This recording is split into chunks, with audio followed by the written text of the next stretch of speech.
우리 함께 주일 예배 드리고 또 오후 예배를 통해 주일 한 날 전체를 거룩한 날로 하나님 앞에 드릴 수 있음에 감사드립니다. 특별히 동지역 헌신 예배로 드리게 되는데요, 하나님께서 이 말씀 가운데 큰 위로와 또 은혜를 허락하시는 시간 되시기를 바라겠습니다.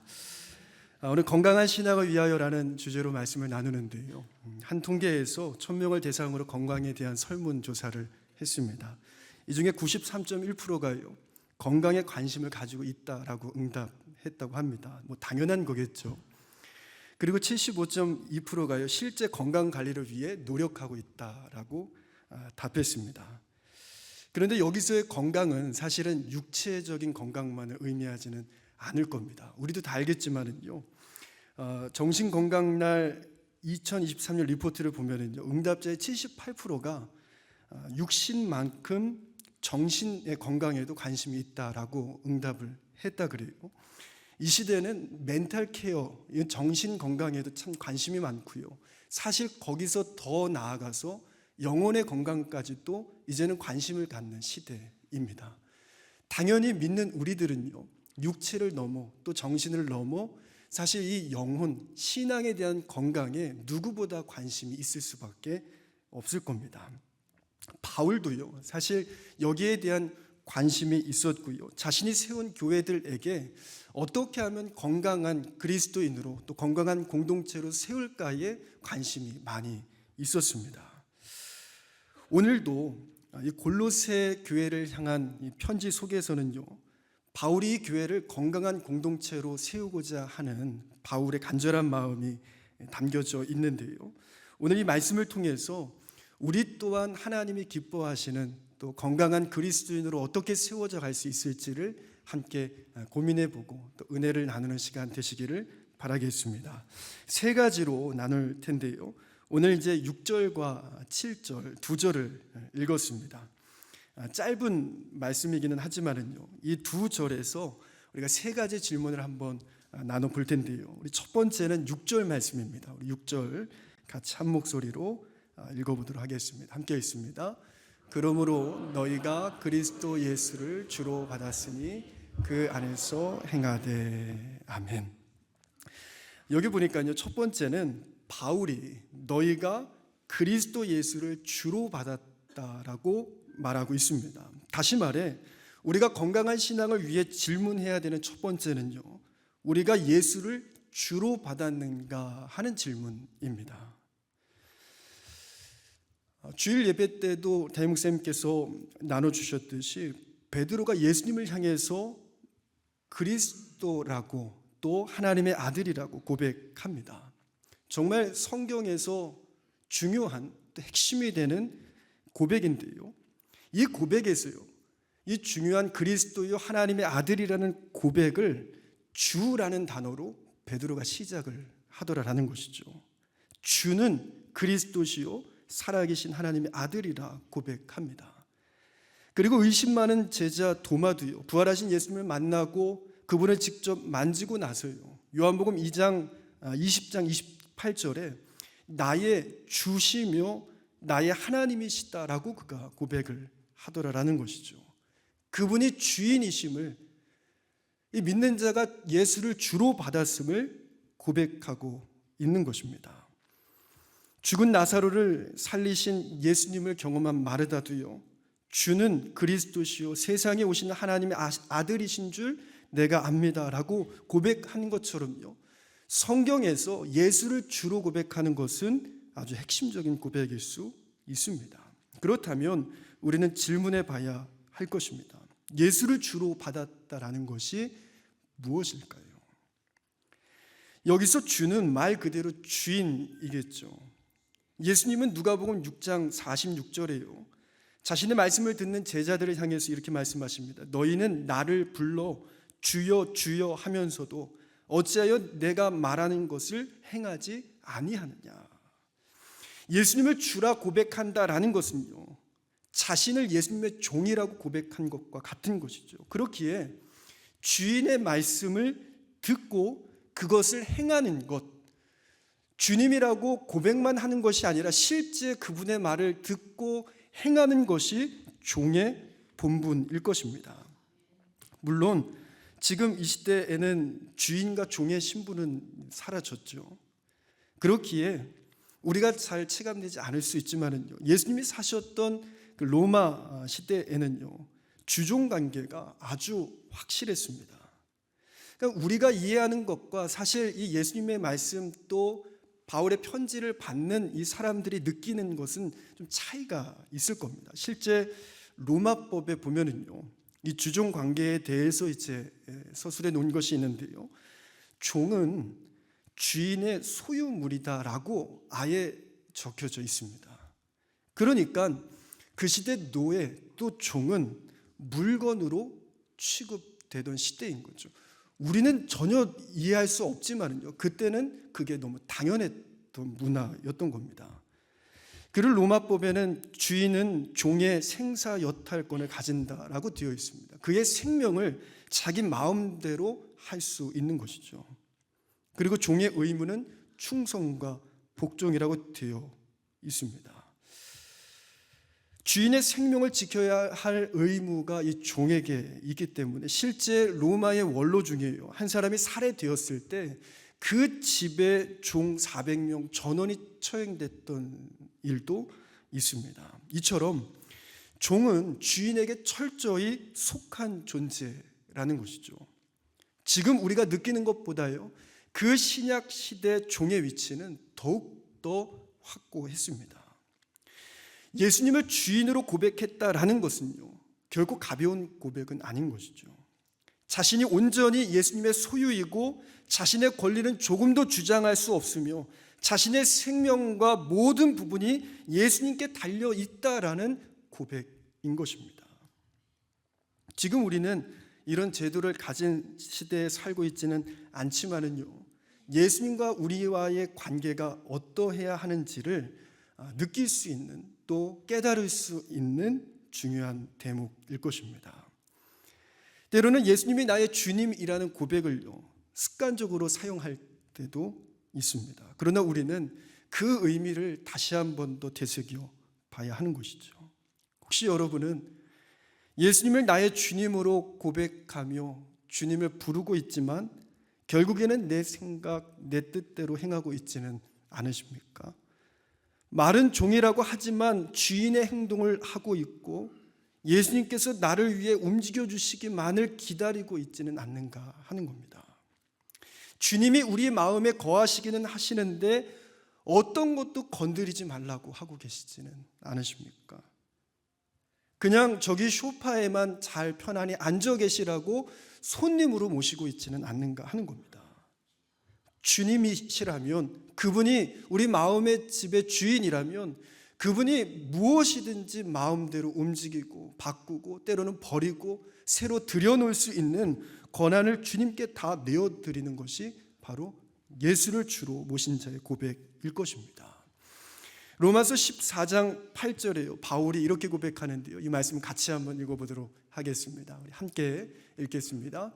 우리가 살아도 주를 위하여 살고 죽어도 주를 위하여 죽나니 그러므로 사나 죽으나 우리가 주의 것이로다. 아멘. 이것이 바로 종의 고백일 것입니다.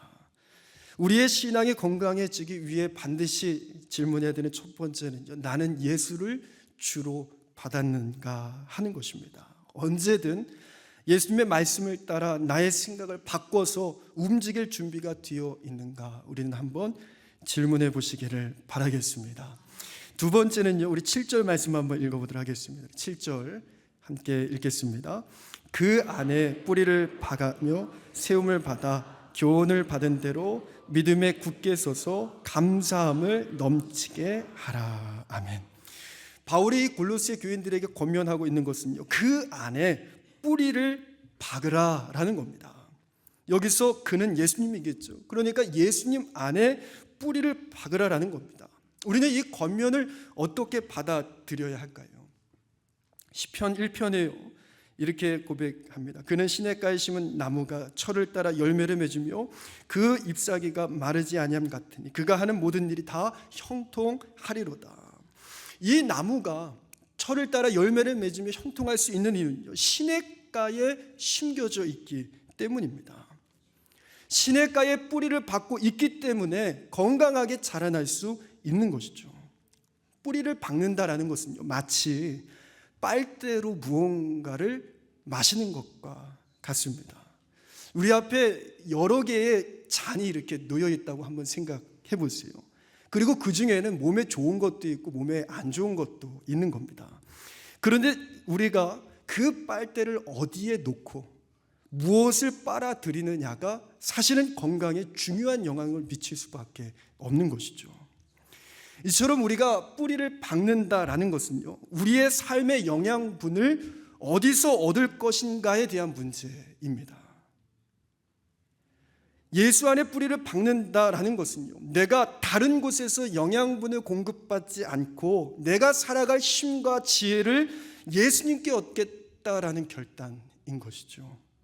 그렇기 때문에 우리는 질문해 봐야 합니다. 나는 예수 안에 뿌리 박고 있는가 하는 것입니다.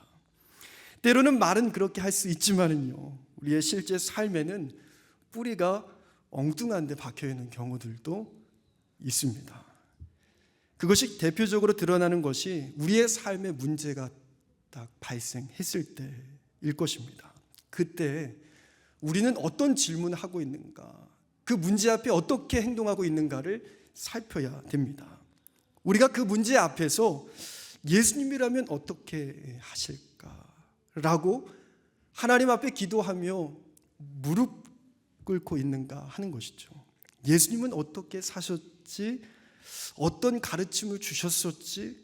이런 문제 가운데 내가 어떻게 해야 하지? 라는 질문이 우리 안에 막 일어난다면요, 사실 우리의 뿌리가 예수님께 박혀 있다라는 것을 확인할 수 있는 것이죠. 우리의 힘과 우리의 지혜의 원천이 예수님께 있음을 우리가 인정하고 있는 것이 문제 가운데 드러나게 됩니다. 그런데 때로 문제가 발생했음에도 질문하지 않는 경우들이 있습니다. 내가 해왔던 대로, 내가 알고 있는 지식으로, 나의 경험으로, 나의 재력으로, 또 기술로, 인맥으로 문제를 풀어가는 것이 앞설 때가 있는 것이죠. 신앙은 신앙이고 문제는 문제라는 생각을 가질 때가 있습니다. 그 둘이 분리되어 있어서요, 신앙이 결코 우리의 삶에 관여할 수 없다면 예수 안에 우리가 뿌리박고 있다라고 말하기는 어려운 것이죠. 오늘도 우리가 살아갈 힘과 지혜를 예수 그리스도로부터 공급받을 수 있어야 할 줄로 믿습니다. 건강한 신앙으로 세워지기 위해 두 번째 질문해야 하는 것은요, 나는 예수 안에 뿌리박고 있는가 하는 것입니다.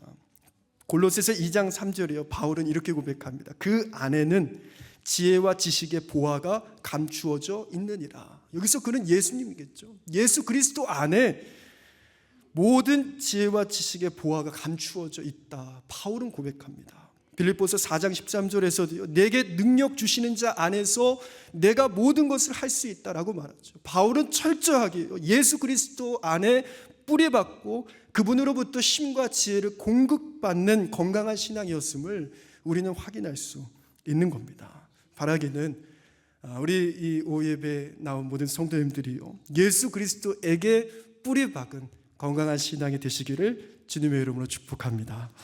마지막 세 번째는요, 건강한 신앙으로 세워지기 위해 어떤 질문을 해야 되는가. 우리 7절 말씀을 다시 한번 읽도록 하겠습니다. 7절 함께 읽겠습니다. 그 안에 뿌리를 박으며 세움을 받아 교훈을 받은 대로 믿음에 굳게 서서 감사함을 넘치게 하라. 아멘. 여기 보니까요, 세 번째 질문은 바로 감사함을 넘치게 하고 있는가 하는 겁니다.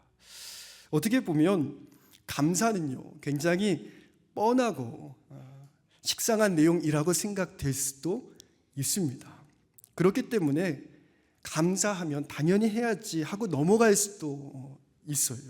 그러나 우리가 이 말씀에서 주목하고자 하는 것은요, 바로 넘치게 하라라는 겁니다. 넘치게 한다라는 것은요, 내가 담을 수 있는 것 이상의 것을 담는 것을 의미하죠.